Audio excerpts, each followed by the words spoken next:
اعوذ باللہ من الشیطان الرجیم بسم اللہ الرحمن الرحیم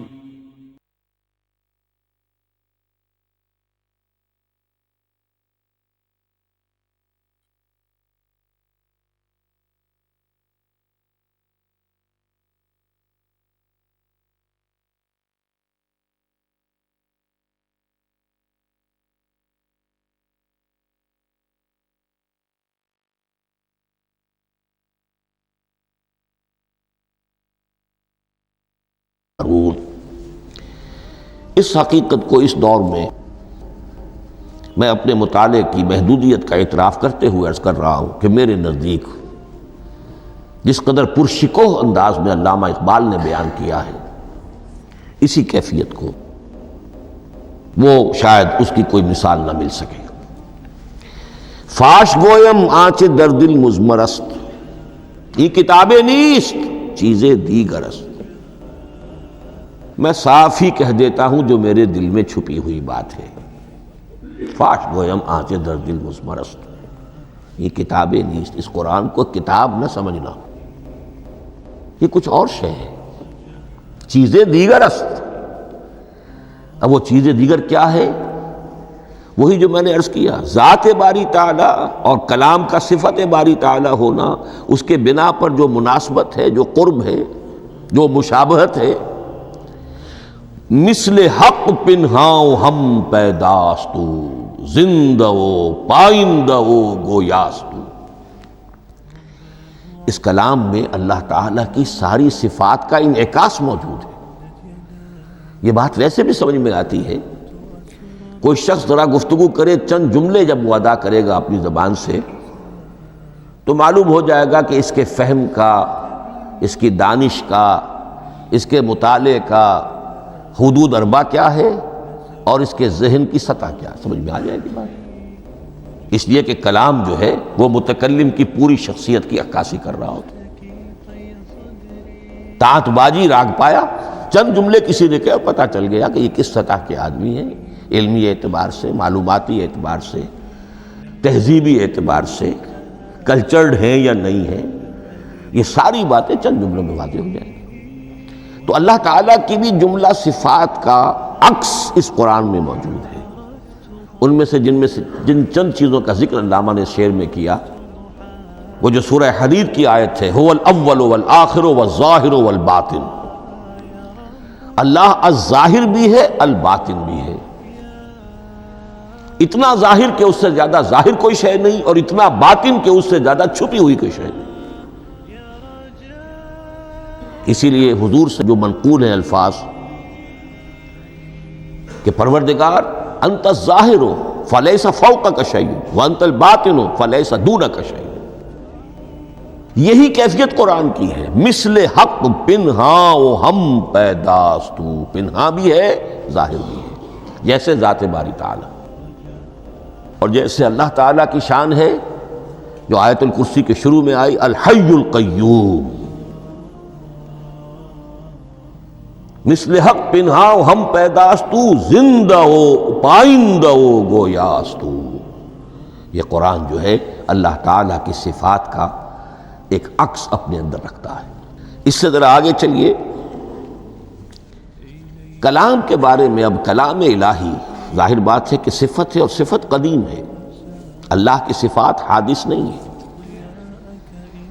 اللہ کی ذات بھی قدیم ہمیشہ سے ہے اور اس کی صفات بھی قدیم ہمیشہ سے،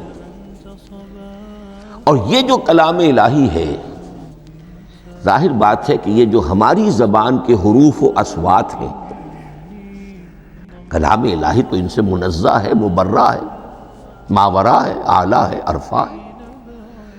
ہماری زبانوں کے حروف و اصوات، الفابیٹس جگہ جگہ تبدیل ہو جائیں گے، انگریزی کے کچھ اور ہیں، اردو کے کچھ اور ہیں، عربی کے کچھ اور ہیں۔ کلام الہی ان تمام سے آگاہ، عرفہ، منزہ اور مبرہ ہے۔ یہ کلام الہی جب بھی نازل ہوا ہے، ظاہر بات ہے حضرت موسیٰ پر اگر کتاب اتاری گئی وہ بھی علم الہی سے آئی، لیکن وہ عبرانی زبان میں آئی،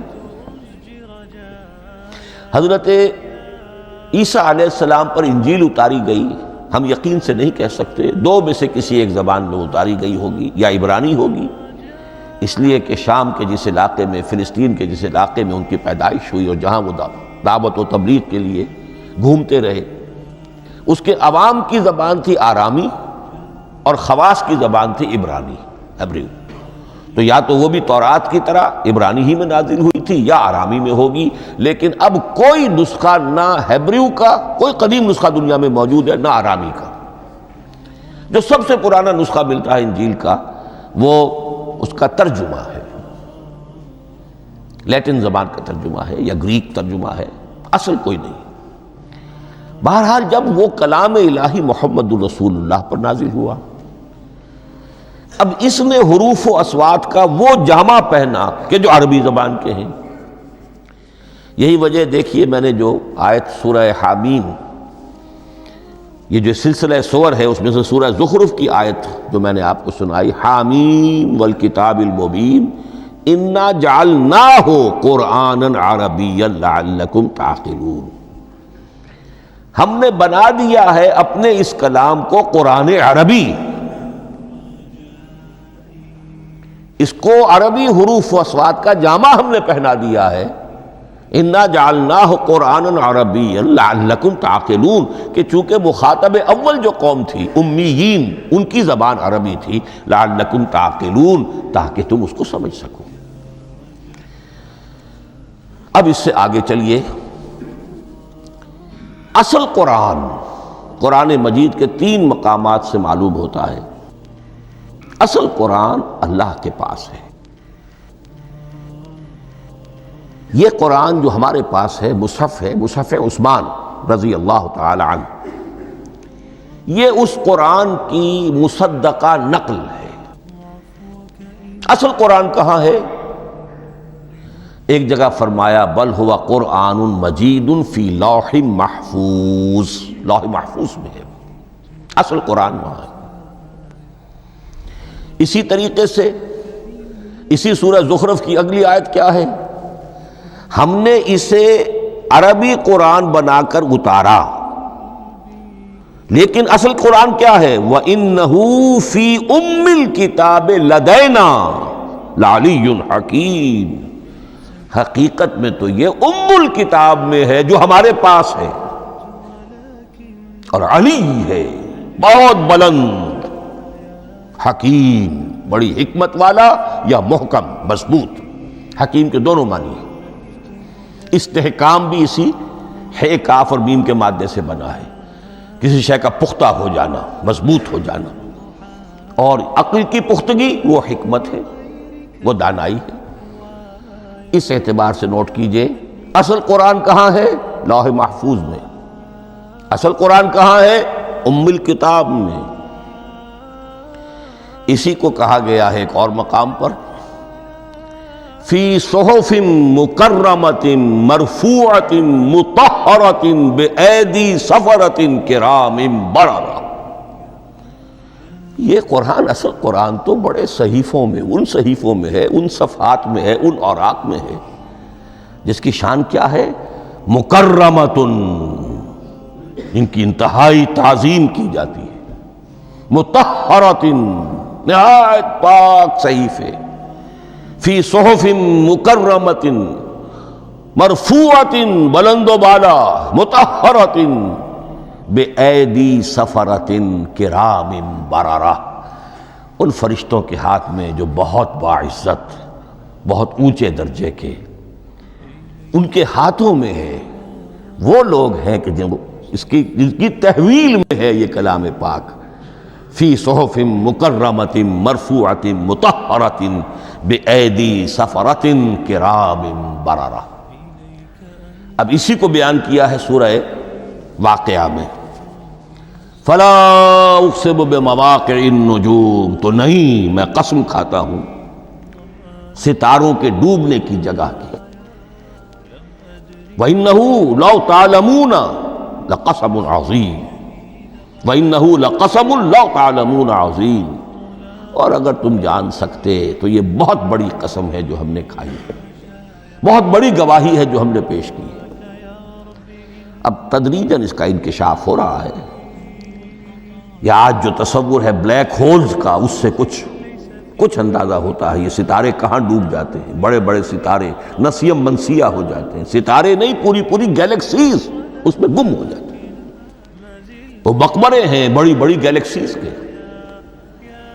فلا اقسم بمواقع النجوم وانه لقسم لو تعلمون عظیم انه لقرآن کریم. یہ قرآن ہے بہت باعزت، فی کتاب مکنون، اور یہ اس کتاب میں جو چھپی ہوئی ہے. یہ لؤلؤ مکنون کا لفظ آتا ہے قرآن مجید میں. جیسے موتی ہوتے ہیں انہیں چھپا کر رکھا جاتا ہے ڈبیوں میں، مخملی ڈبیوں کے اندر موتیوں کو، اسی طریقے سے فی کتاب مکنون. لا یمسہ الا المطہرون، وہ صحیفے بھی بہت مطہرہ تھے اور ان کو چھو نہیں سکتے مگر وہی جو انتہائی پاک ہیں. ملائکہ مقربین، جن کے قریب سے بھی ہو کر معصیت یا گناہ کا کوئی تصور تک نہیں گزر سکتا، وہ ہیں جو اس کو چھوتے ہیں. ان کے ہاتھوں میں ہے، ان کی تحویل میں ہے. یہ ہے وہ چیزیں کہ جس سے اندازہ ہوا کہ اصل قرآن کہاں ہے. یہ جو ہمارے پاس ہے در حقیقت یہ نقل مطابق اصل ہے، مصدقہ نقل ہے. اب اس میں آپ سے عرض کر دوں کہ ایک بہت خوبصورت بات ہمیں جو ملتی ہے، تورات میں جو استثناء، جو صفر استثناء ہے ڈیوٹرانومی، اس کے 18ویں باب میں 18ویں اور 19ویں آیات جو ہیں اس میں ذکر موجود ہے.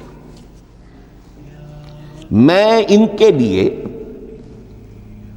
انہی کے بھائیوں میں سے تیری مانند ایک نبی برپا کروں گا. اللہ تعالیٰ کلام فرما رہے ہیں یہاں حضرت موسیٰ علیہ السلام سے، آج بھی موجود ہے. اولڈ ٹیسٹمنٹ، ڈیوٹرانومی یا کتاب استثناء، صفر استثناء، اس کا 18واں باب، اس کی 18ویں اور 19ویں آیات جب چاہیں جا کر دیکھ لیں.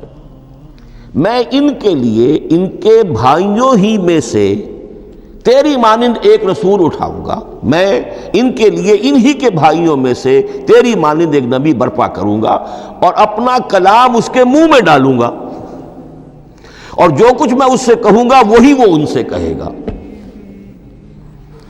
یہ ہے جو پیشین گوئی ہے محمد الرسول اللہ صلی اللہ علیہ وسلم کی. اور یہاں وہ فرق واضح کر دیا گیا، اے موسیٰ تم سے تو یا تو ہم نے کلام کیا ہے یا تمہیں جو کتاب دی ہے وہ لکھی ہوئی دی ہے، لیکن جو نبی تیری ہی مانند میں برپا کروں گا. اب اس میں بھی نوٹ کرنے کی بات ہے کہ حضرت موسیٰ کے مشابہ نبی اکرم صلی اللہ علیہ وسلم کے سوا کوئی نبی نہیں. صاحب کتاب وہ بھی تھے، صاحب کتاب محمد بھی ہیں، صاحب امت وہ بھی تھے، اور صاحب امت محمد رسول اللہ. تیری مانند صاحب شریعت، حضرت عیسیٰ صاحب شریعت نہیں تھے، شریعت موسوی ہی کو نافذ کرنے کے لیے آئے تھے. ان کی حیثیت دین موسوی کے مجدد کی تھی. ویسے نبی تھے، اللہ کے فضل و کرم سے نبی تھے، اس میں کوئی شک نہیں، رسول تھے.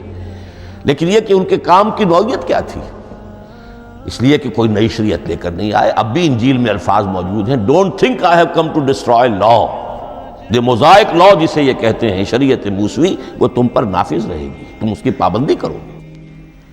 چونکہ صاحب شریعت رسول یا موسیٰ یا محمد صلی اللہ علیہ وسلم علیہ الصلوۃ والسلام. تو میں ان کے بھائیوں میں سے، اب بھائی کون ہوں گے؟ ظاہر بات ہے بنی اسرائیل، ان کے کزنز کون ہیں؟ بنی اسماعیل. بنی اسرائیلی تو جو بھی نبی ہے وہ انہی میں سے ہے، ان کے بھائیوں میں سے. تو بھائی تو ہوگا، ان کا کزن ہوگا. اب وہ کون ہے؟ بنی اسماعیل. تو ان کے بھائیوں میں سے گویا کہ غیر اسرائیلی جو ان کے قریب ترین قرابت دار ہوں گے وہ بنو اسماعیل ہیں. تیرے مانند صاحب شریعت نبی میں برپا کروں گا، لیکن اس پر جو میرا کلام اترے گا وہ کس شکل میں اترے گا؟ میں اپنا کلام اس کے منہ میں ڈالوں گا، اور پھر وہ جو کچھ کہے گا وہ وہی کہے گا جو میں نے کہا ہے. اب اس کے حوالے سے ایک بہت اہم بات سمجھ لیجئے، اور قرآن مجید کے دو اہم مقامات کی وضاحت اس سے ہو جائے گی. یہ کلام اللہ، قرآن مجید میں اس کو قول جبرائیل بھی کہا گیا ہے، کلام اللہ حضرت جبرائیل کے ذریعے سے جب ادا ہوا ہے تو قول جبرائیل ہے، اور پھر جب وہ محمد الرسول اللہ کی زبانی ادا ہوا تو قول رسول ہے، قول محمد ہے صلی اللہ علیہ وسلم۔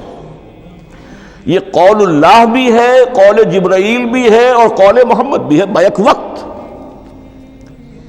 یہ بات دیکھیے سورۃ تکویر، اذا الشمس کورت، انہ لقول رسول کریم ذی قوت عند ذی العرش مکین مطاع ثم امین وما صاحبکم بمجنون۔ یہ یہاں پر حضرت جبرائیل کا ذکر ہو رہا ہے۔ وما ہوا بقول شیطان الرجیم، محمد تک اس قرآن کو لانے والا تو وہ بلند پائے کا فرشتہ ہے، یہ کوئی شیطان رجیم نہیں ہے۔ اس لیے کہ مکے والوں نے کہہ دیا تھا ہو سکتا ہے کوئی بدروح آئی ہو محمد پر، اور اس بدروح نے کوئی الٹی سیدھی بات سکھا دی ہو، نہیں۔ انہ لقول رسول کریم، یہاں رسول کریم کون ہے؟ حضرت جبرائیل۔ انہ لقول رسول کریم ذی قوت عند ذی العرش مکین، بڑی قوت والا اور جس کا بڑا اونچا مقام اور مرتبہ ہے عرش والے کے قریب۔ ذی قوت عند ذی العرش مکین مطاع ثم امین، وہ فرشتوں کے مطاع ہیں، فرشتے ان کی اطاعت کرتے ہیں، فرشتوں کے سردار ہیں، اور پھر ساتھ ہی پورے امین ہیں، جبرائیل امین، یہ ہم لفظ استعمال کرتے ہیں۔ اور اس کے بعد آگے جا کے فرمایا وما ہوا بقول شیطان الرجیم، یہ کسی شیطان ایک رجیم کا قول نہیں ہے۔ اب یہاں اس سورہ تکویر میں قرآن کو قول جبرائیل قرار دیا گیا، لیکن سورۃ الحاقہ میں چلیے، اس کے آخر میں آتا ہے انہ لقول رسول کریم وما ہوا بقول شاعر قلیلا ما تؤمنون ولا بقول کاہن قلیلا ما تذکرون تنزیل من رب العالمین۔ یہاں اب رسول کریم سے مراد محمد الرسول اللہ صلی اللہ علیہ وسلم، یہ کسی شاعر کا قول نہیں ہے، کسی کاہن کا قول نہیں ہے، یعنی جس کے زبانی یہ قرآن لوگوں کے سامنے آ رہا ہے۔ جبرائیل کا قول ہو کر تو محمد پر نازل ہوا صلی اللہ علیہ وسلم، لیکن اب لوگوں کے سامنے وہ قول محمد بن کر آ رہا ہے۔ انہ لقول رسول کریم وما ہوا بقول شاعر قلیلا ما تؤمنون ولا بقول کاہن قلیلا ما تذکرون تنزیل من رب العالمین۔ تو قرآن مجید کلام اللہ ہے، پھر وہ قول جبرائیل بنا جب جبرائیل نے آ کر محمد کو سنایا، اور پھر وہ قول محمد بنا جب محمد کی زبان مبارک سے لوگوں نے اسے سنا، اہل عرب نے سنا، اور پھر وہ بات پھیلتی چلی گئی۔